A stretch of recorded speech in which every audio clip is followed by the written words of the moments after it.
Guys, I got the leak for the next Fast and Furious movie, and it's gonna star this thing. A bird! The best superhero of all time. Quick little thing before the video starts. This is more so an experiment more than anything because I want to try to see if this type of video does pretty alright. So, whether it be called /KZ animated short, /KZ commentary, whatever it may be, I want to talk about animated short films, I want to talk about animated stuff, so let's just enjoy the ride, and hopefully we do good and avoid the Warner Brother bots. Oh boy. In this first episode of /KZ short commentaries, we're gonna be looking at the start of the Roadrunner. Well, what crazy! In his very first short, Fast and Furry-ous, released in 1949. Oh boy. So if you know me for any amount of time, you know that I love Looney Tunes and Warner Brother. Well, not so nowadays, but Looney Tunes specifically, I love them. And I decided, let's talk about Roadrunner, because he's a cheeky little guy, and I want to see where guys start. Oh, yeah, so Fast and Furious. Yeah, it's a bad pun, but you know what? Who cares? It's cool and funny, and I really do admire that and all the funness. Now, Chuck Jones. Chuck Jones, of course, being the director of this short, you know, one of the more prolific Looney Tunes directors out there. You know, he went on and did some of the best work for, you know, with Bugs Bunny and Daffy Duck, and of course creating his own characters like, of course, Marvin the Martian and Roadrunner Wile E. Coyote. And I think out of all of them, he is the most prolific, but even there are some other ones that do good work too, like Frisk Freeling and Robert McKimson and all that. But Chuck Jones is the one that gets the most credit, and whether you like him or hate him, he's done some pretty good work, and I really do admire what he did in his tenure at Warner Brothers. So it's pretty cool. Ah, yes, the classic freeze frame started here in 1949. Yeah, before that, we didn't have any freeze frames. It was just that. That's it. And I really do like it. And I don't know if I'm going crazy, but I know it's the first Roadrunner short, but the designs might be a bit different. I don't know. I mean, not that they're drastically different, because as you can see, Wile E. Coyote, they kind of look the same, but there's something about them that makes them a bit different. I can't really tell what it is. I don't know. I really don't know. Now everyone knows, the main draw of Wile E. Coyote and Roadrunner is that Wile never catches the Roadrunner. Never does.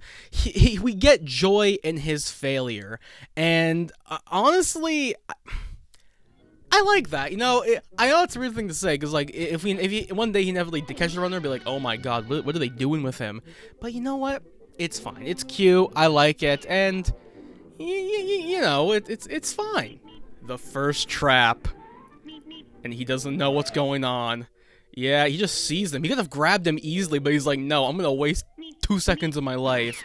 You see, the whole thing could have ended right there, but he was stupid, just like me. Now, I guess this goes, like, with, perfect timing that, with Coyote vs. Acme, because everyone knows it was a film that's supposed to come out, but then Warner Brothers is trying to shelve it, but we're not letting them shelve it, and of course, starring Wile E. Coyote suing the Acme Corporation, where he gets all of his, gadgets and all that. Honestly, I hope the movie sees the light of day, because it's a really cool concept, but man, Warner Brothers, what are you doing? This man is cool. He is awesome. I love Wile E. Coyote. He's great. He's like my idol. I look up to him like he's my grandpa or something. I don't know. He's cool. He's cool in some way. I'm not gonna say anything about it because, like, it was 1949 and all that. Roadrunners can't read. Of course. That's right. What the heck? Oh, now we're just resorting to missiles immediately. Oh my... This guy is a demon. My Jesus Christ. That is crazy. Okay. That's kind of wild. Now, what I find really crazy about the Roadrunner Wile E. Coyote shorts is that I would feel that after a short or two, you would run out of ideas of what you could do with these characters, but I think they were one of the longest running Warner Brothers, characters in the Golden Age besides Bugs Bunny and Daffy Duck and all that, because they pumped out a lot of shorts. I don't know the exact number of shorts, but they pumped out a whole lot of shorts that, to this day, whether, like, even throughout the 60s, which was considered the dark age for Looney Tunes, it was great. Ah, yes, and then the classic painting a hole on the wall. Damn, if Wile E. Coyote wasn't a carnivorous maniac, I feel like he'd be a great artist. Not gonna lie, that's a good looking perspective hole. I can't do perspective really well, so I approve of that a good amount. He's doing good stuff here. Now, fun fact is that the voice of the Roadrunner is actually a guy. It's actually only one guy who did the voice of the Roadrunner.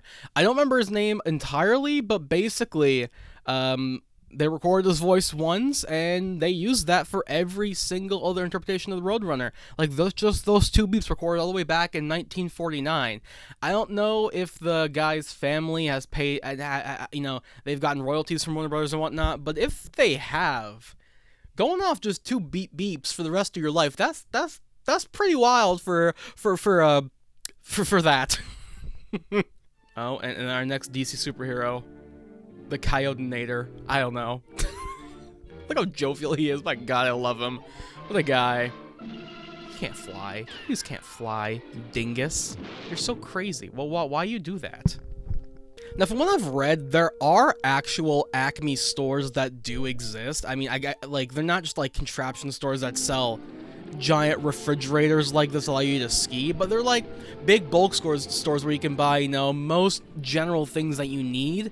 And I've never been to one personally, but I think I'd like to visit one day just to see what there actually is. Because, I don't know, maybe you could find a giant refrigerator on your back. You never know. You never know. Now, I cannot talk about any Chuck Jones short without talking about Michael Maltese, the man who drew the backgrounds for basically any short that, Chuck Jones worked on. His art is incredible. Like, if you go ahead and look at what he did, it's amazing, the colors and the angles and the perspective he used for everything, and he is by far one of the most talented, artists in animation I've ever seen. Like, Walt Disney's crew may be up there, but Michael Maltese, damn.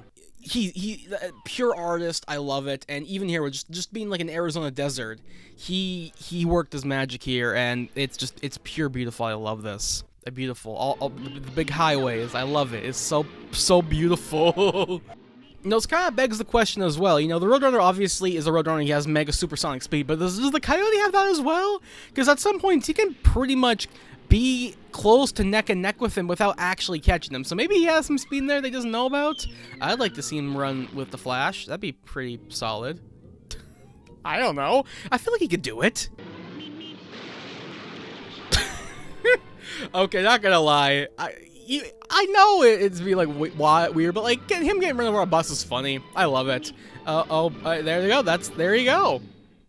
And that's Fast and Furious. Honestly speaking, for being the first Roadrunner short, it did a lot more than I was expecting from what I remember. Because I remember it would just be like, 3 or 4 traps at the max. But no, they actually did a lot in there, and you can see how popular it was because they went and made 3, 4, 5, 6, 7, a bunch of other shorts for Wile E. Coyote and Roadrunner, and they're so cool. I love them, and if you just need a little bit of inspiration, go and check them out, because this is some great shorts. But yeah, no, this is great short. I love it, and brilliant, freaking brilliant. Let's just hope that we never get to the day where he catches the Roadrunner, because if we do, that's how we know we will truly fall as a society. Now, if you excuse me, I have to go warn another a bird about not getting chased by a cat. So I gotta go contact my boy Tweety Bird.